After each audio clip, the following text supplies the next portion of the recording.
Hello, we are back with All In 2025 with Sandra and Paula. All right, so today we're going to talk about how we're doing, how we're doing with the words that we said is going to be for the year. All right, so how you doing? How are you on your journey right now so far? And we're 4 weeks in. Ah, yeah, I did that to you last session when I said, "How's business, Paula?" Now you're pushing it back on me. I'm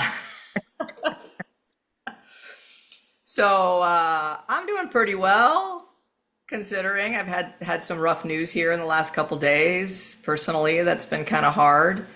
And since my words are focus and consistency, it's good to talk about, I think, like, how do I focus? I mean, I've had to do this as a performer, and so this is a place where I could even speak to it, because how do you focus and show up and do the work you need to do when you're struggling personally with, a loss or a challenge of some sort? And I've had to walk into many performance situations, coming from something that was really, really difficult for me, Yeah. and still show up, still give a good show, still walk in and be able to be a light, as I like to say it. And I had to do that yesterday. I had to do that yesterday. And it was really hard. It was really hard. But what I found was, once I get into the work, if I can reset. And one of the things that I did tell the clients I saw yesterday is, I said, I'm having a little bit of a rough day. I'm a little off. Just want you to know that before we start, so that it's not you. And I think that that's a piece of communication that sometimes we don't give. But I have found that people will show up with you where you are. And then I almost will always have an amazing session with that client, because it feels like we've set the scene for, this is where I'm at, but I'm here for you. We're still going to get the work done. And then you get into it and you're like, it's a great distraction, I guess you could say. Not that you want it to feel like you're distracting yourself from the things that are hard, but it does help you put it into perspective and go, there is still joy.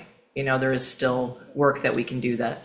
Yeah. So my focus was tough yesterday, but I got through 6 clients yesterday, and it ended up being a pretty good day for the most part, considering that, and sort of in between, just trying to deal with how I was feeling. How about you? Love that. Yeah, I think, just to kind of piggyback off of that, my word for the year is focus.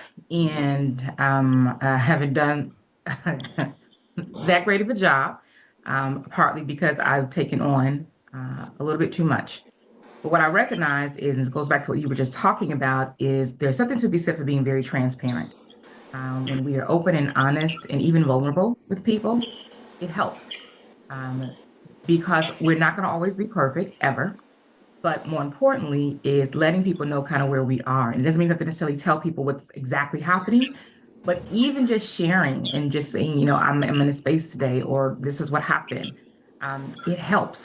And I think it also shows that you're human. As best as we have to show up in our professions, no matter what it is, our jobs, careers, personal, whatever, sometimes we have the mask. We have a mask.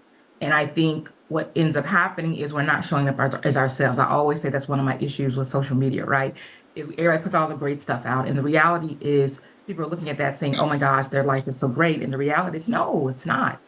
And so for me, this month's been a little tough. And it's not tough in this horrible way for me. It's just overloaded. And so I'm a little bit overwhelmed right now. And so of all the things that I've taken on, and um, it's not a bad thing. It's just trying to figure out the balance. It's trying to figure out boundaries. So I've gotten a little bit tighter when it comes to my calendar and what I say yes to, and how I show up with my time. Even text messaging. There are many days now I just cannot get to all of my text messages. There was one day I had 30 something text messages by midday, and I was like, I can't look at them. And so I chose to focus on what I needed to do. So going back to my word, I'm getting far better at recognizing that you don't have to keep stopping and doing this and looking at this, but instead, what does the calendar say you're supposed to be doing right now, Paula? And so it's focus.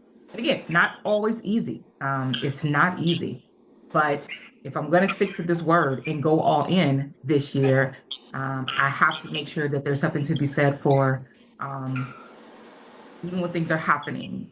Be transparent, tell people what's going on, and keep it moving. Because, as I always say, right, everything does begin in communication, and so I have to tell people what's going on. So, um, probably a long-winded answer, but my answer is I'm overwhelmed, but I'm still trying to be focused.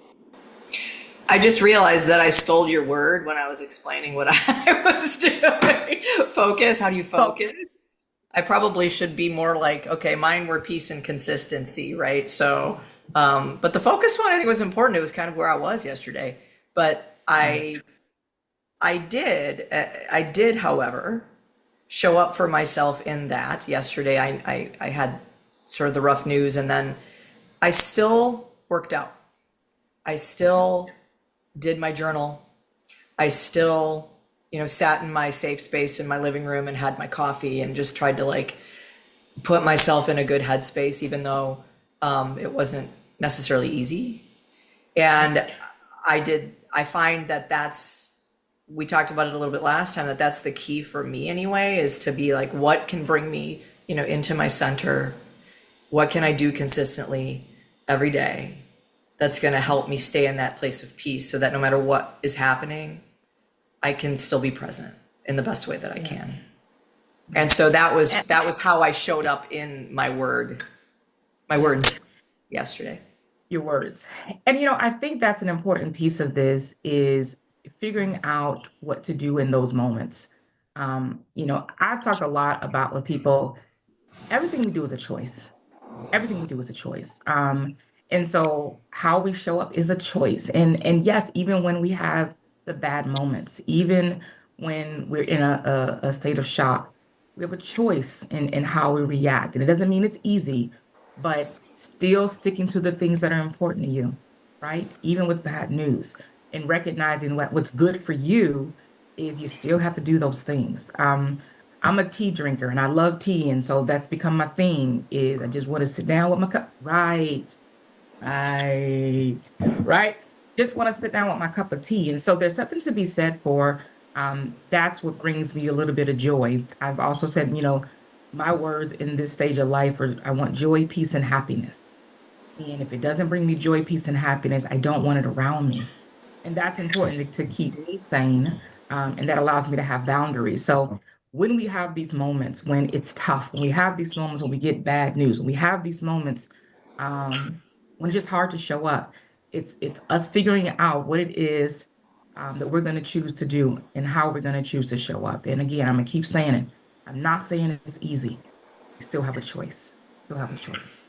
And I think it's important to honor your feelings in the moment. I did have a good cry. I did, kind of process through some of it, and throughout the day, it came back. But honoring your feelings. And had I really felt yesterday like I needed to take the day off, I would have. So I just want to say that, I would have, if I felt like I couldn't be effective, if I feel like I wasn't going to be able to show up in the way I needed to for my clients, then I probably would have just said, hey, can we reschedule? I'm sorry. Yeah. And that's coming into that whole boundary and saying sometimes it's just not the right day for this. Right. And Right. and in my life, I've always, as a performer, I used to boast about the fact that I never missed a show, no matter how sick I was. But now I don't do that. If I'm that sick, I ain't doing anybody any good. Yeah. So Yeah. especially me. So Yeah. I'm just not doing it. So Yeah. I think we're honoring our words, by being very honest about how they show up in our lives every day, and Yeah. that they can sort of dismantle. Yeah. But it doesn't change that we're all in for 2025. We're all in on all of this. Correct. Correct. And here's what I'll just say as we kind of wrap up here. I think that's an important piece of this is As I say a lot, life is always lifing. And so when it is, it's okay. It's okay. You can still be all in. You can still do the things that you want, but it's okay to know when you need to rest. It's okay to know when to put up your boundaries. And it's okay to know that the choice that you make in that moment is for you. And a lot of times I tell people like I don't have to necessarily explain some of my choices. I don't owe apologies on explanations. I don't. I'm choosing to put Paula first, and that's so important. I think to ultimately show up for everybody else. And so, um, until the next time, I want us to make sure that we're showing up for ourselves in the best way that we can, that is most healthy for us. That is my kind of my parting words for today. And what are yours? Mine are just be kind to yourself. Yeah. Be kind to yourself. And, we said last time a little bit, we put a lot of pressure on ourselves, but also our culture and, the social media, we put there's just pressure coming from all sides a lot of the time. Yeah. Yeah. And be kind to yourself Yeah. because sometimes it's okay to say, I just can't today, I or just can't. just back off a little bit, and that's something in our ripe ages, our wisdom ages, right? That I think that we have both learned that in order to show up in the way that we want, those boundaries are important. Those boundaries are important. So, all in for Definitely. 2025. Let's go. We'll see y'all on the next episode. All Thank right. you. Bye.